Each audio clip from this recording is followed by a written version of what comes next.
नमस्कार, good morning. नव्या दिवसाच्या तुम्हाला खूप खूप शुभेच्छा. आता नवा दिवस म्हटला की नवीन ऊर्जा लागणार आणि तीच ऊर्जा घेण्यासाठी मी निघाले आहे सकाळी मॉर्निंग वॉकला. आता नाशकातल्या रस्त्यांची परिस्थिती तुम्हा सगळ्यांना माहितीच असेल. येत्या कुंभमेळ्यापर्यंत आपल्याला एक छान नाशिक सिटी बघायला मिळेल आणि त्यासाठी थोडंफार तर सहन करावं लागणार आहे. मॉर्निंग वॉकला जाण्याचे तसे तर बरेच फायदे आहेत, पण माझं एक मोटिवेशन हे आहे की मला सकाळी ना छान अशी बहरलेली उमललेली फुलं पाहायला फार आवडतं आणि म्हणून मी मेन रोड सोडून ह्या मधल्या अशा काही रस्त्यांनी जाते जिथे छान फुलं उमललेली असतात. दिवसभर आपण खूप कामं करतो, त्यामुळे सकाळची 10 मिनटं आधी स्वतःसाठी काढणं खूप इम्पॉर्टंट आहे आणि म्हणूनच मी माझं सकाळचं जे रुटीन आहे ते म्हणजे ओव्या जिऱ्याचं पाणी कोमट केलेलं ते सकाळी पहिले आल्या घेते मॉर्निंग वॉकवरून आल्यानंतर आणि मग त्याच्यानंतर रात्री भिजवलेले बदाम आणि अंजीर खाते आणि त्यानंतर मी माझ्या पुढच्या कामांना सुरुवात करते. सकाळी मुलं जेव्हा शाळेत जातात तेव्हा भिजवलेल्या ड्रायफ्रूटसोबत मी त्यांना दूध नाही देत, तर मी देते त्यांना नाचणी सत्व. आता याची रेसिपी जर तुम्हाला हवी असेल ना तर मला कमेंट करून सांगा. मी पुढच्या व्हिडिओमध्ये नक्की याची रेसिपी शेअर करेल.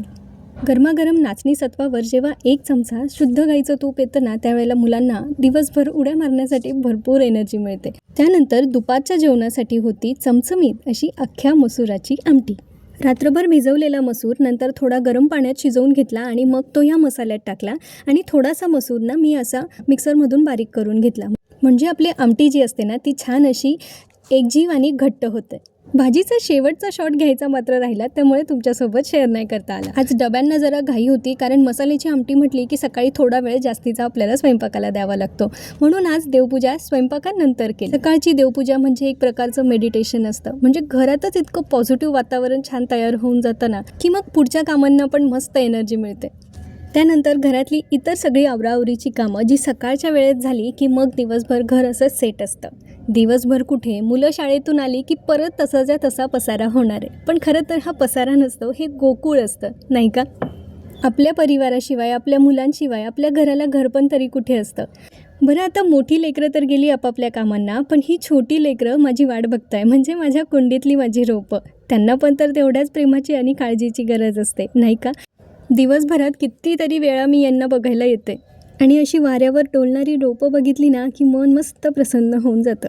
कपडे मी सकाळीच मशीनला लावले होते, त्यामुळे एवढी सगळी कामं होईपर्यंत ना माझे कपडे पण धुवून झालेले होते. त्यानंतर मग मी ते कपडे वाळत टाकून घेतले आणि मग इकडच्या बाल्कनीतल्या लेकरांकडे बघायचं राहिलंच होतं की त्यांना पण पाण्याची आणि प्रेमाची गरज असते.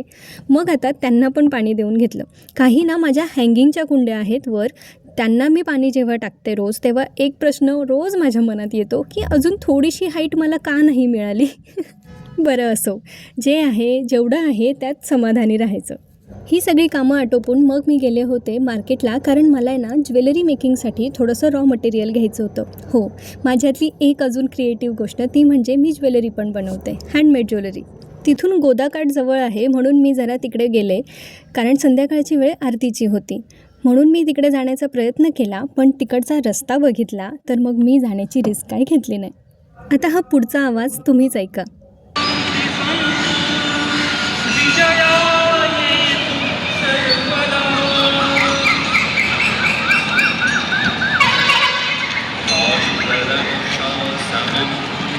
किती प्रसन्न वाटत होता ना, घंटांचा नाद आणि त्या मंत्रांचा आवाज सगळा.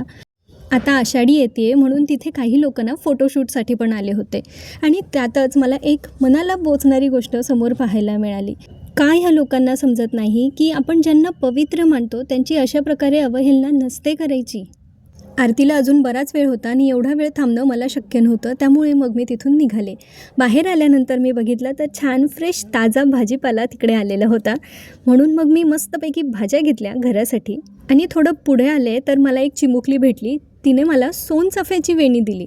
म्हणजे विचार करा, मी कधीपासून सोनचाफा शोधत होते आणि आज अचानक मला तो मिळाला. म्हणजे माझा आनंद आहे ना खरंच शब्दात सांगता येत नव्हतं मला तुम्हाला.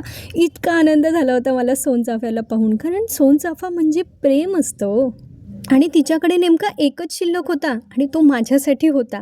गंगेवर गेले की तिकडून येताना मी देवासाठी आवर्जून फुलं आणत असते आणि ते मी एका आजीकडून घेते. नेहमीच मी त्यांच्याकडून फुलं घेते, पण आज मी व्हिडिओ काढत होती तर त्या आजी मला म्हटल्या की माझा पण व्हिडिओ घे हां. म्हणजे काही माणसं खरंच किती निरागस असतात नाही. घरी आल्यानंतर ड्रायफ्रूट्सचे लाडू बनवायचे होते आणि ह्या इटुकल्या पिटुकल्या हातांनी माझी इतकी मदत केली तुम्हाला काय सांगू. त्यानंतर मी माझी हँडमेड ज्वेलरी जी डिस्पॅच करायची होती ती पॅक करून घेतली. तर असा होता माझा आजचा दिवस. तुम्हाला कसा वाटला मला कमेंट करून नक्की सांगा. चॅनलला अजूनही सबस्क्राईब केलं नसेल तर नक्की करा. भेटूया पुन्हा नवीन अशा छानशा एका व्हिडिओमध्ये. तोपर्यंत आनंदी राहा, खुश राहा. आयुष्य खूप सुंदर आहे, मस्तपैकी जगत राहा.